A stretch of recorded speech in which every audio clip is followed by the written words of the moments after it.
Our role as an organization under the ministry is to become the central coordinator of all matters regarding halal ecosystem development in Malaysia. And we are also the secretariat for the Malaysia Halal Industry Development Council, a council chaired by the Deputy Prime Minister, and our responsibility is to facilitate onboarding of industry players onto the halal economy, basically to achieve three things. Number one is to increase Malaysia halal export. Secondly is to attract direct investment into our halal industrial parks. And thirdly is to create employment opportunity for Malaysians in this fast-growing economic segment of the world. One indicator that I can share with you is mutual recognition that we have between Malaysia and other countries. At the moment, our halal logo and halal certificate is currently mutually recognized by 84 halal certification bodies from 47 countries. That's the best in the world that we have at the moment. But we know that out of 190 countries all over the world, 150 of them have their own local halal certification bodies. And now we only have mutual recognition with 47. So we have 100 more in order for us to what we call create a mutual recognition through a G2G collaboration in order for us to connect the supply chain.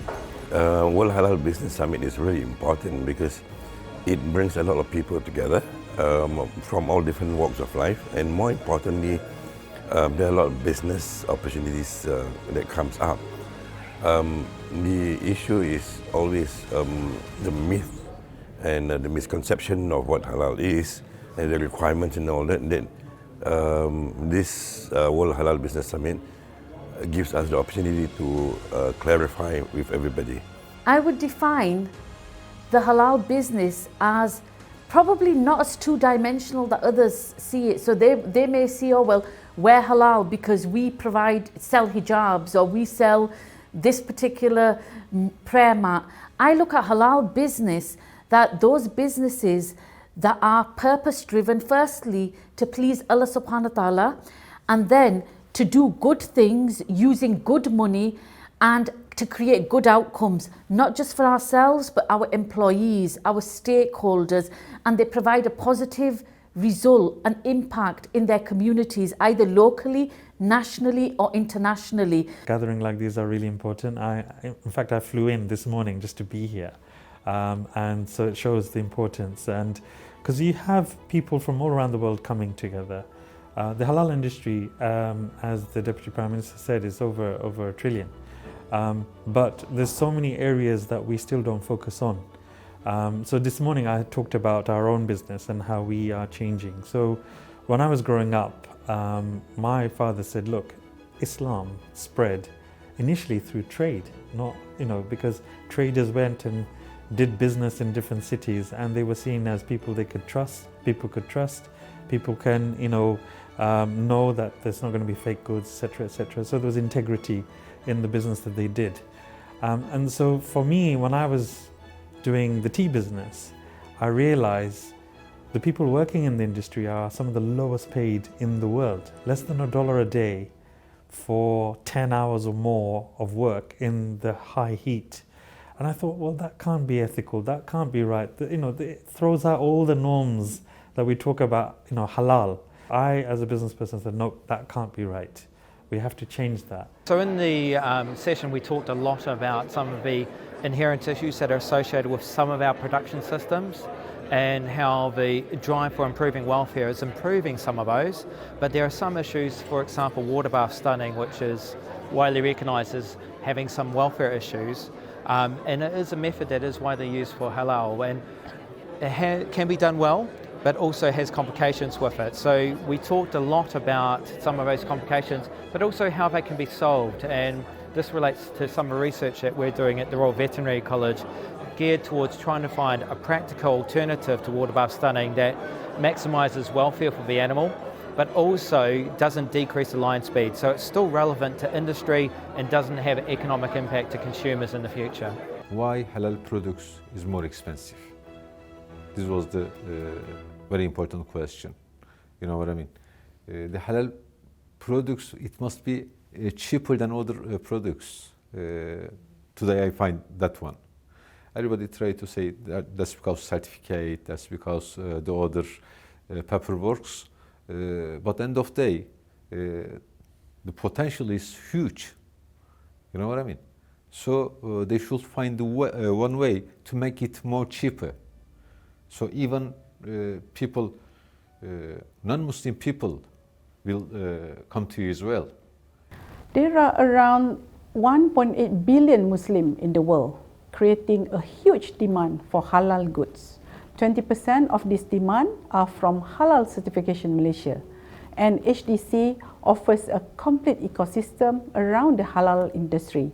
For MPOCC, we want to bring forward MSPO certification as an example of responsible sourcing, promoting good agricultural practices, and sustainable management from the Malaysia palm oil industry. What I think our focus is to get to know more the business communities around the world, and of course our emphasis will be more of those within the emerging sectors, because I think for Malaysia we are our emerging promoting sectors will be the likes of the ingredient sectors, the likes of the Muslim tourism, the likes of the healthcare services. The amazing part of it, I think in the halal business in Malaysia, if you can say from the Malaysia point of view, I think we have so many, the business owners are the women leaders.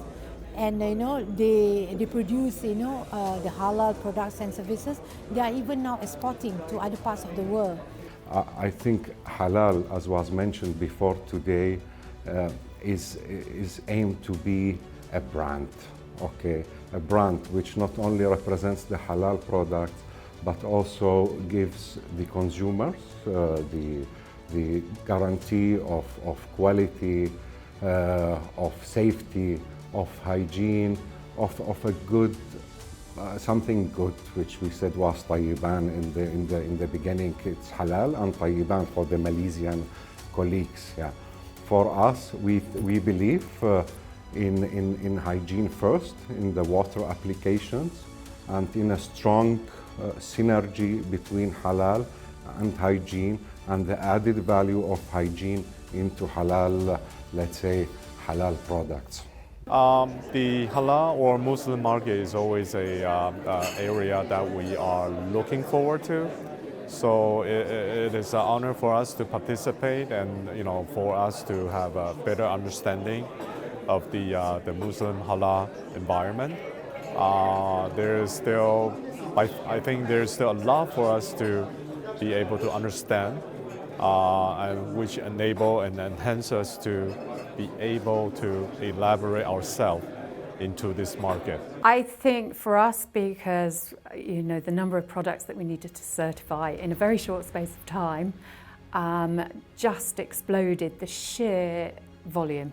And but we've got some new systems in place, and the checks that we went through and everything. So we're now able to much better cope with the future, so we can pass things through to get them certified pretty quickly now.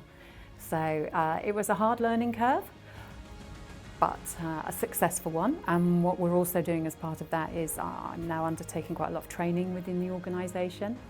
I've just finished a large batch of training for the production and the warehouse staff. And that's also, each time I do it, I learn a little bit more. I'm not Muslim myself, but we combine that with some kosher training. So, my learning curve has been massive. We discussed a bit about the UK, about halal tourism in UK. So apart from just the usual food, the prayer facilities, we looked at Muslim heritage as well. And I think that was an eye raiser for many people, because people don't see Britain as a place where they have Muslim heritage. Britain itself is the most halal-friendly country in the non-OIC countries in the West. Globally, by the GMTI, the Global Muslim Travel Index, by present rating this year, UK was in second position. So that's how strong we are in the non-OIC countries. But globally, if you look at in the West, Britain is the most halal-friendly destination out of the non-OIC countries in the West.